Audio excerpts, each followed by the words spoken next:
Hello guys, in this video I'm going to show you how you can delete products from your basket in the Sephora app.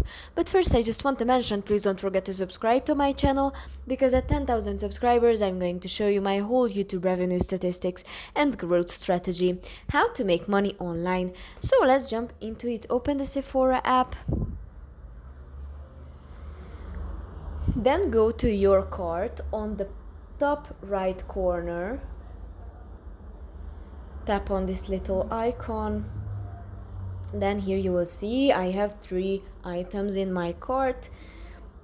You can see next to the product's name on the right side these 3 dots. If you tap on it, it will give you some options to delete this item or to put in your favorites list. Then tap on delete this item, and you can go like this with the other ones too. You just tap on delete, then delete from the cart. So that's pretty much for this video. I hope it was helpful for you. If it was, please consider subscribing, and see you in the next one.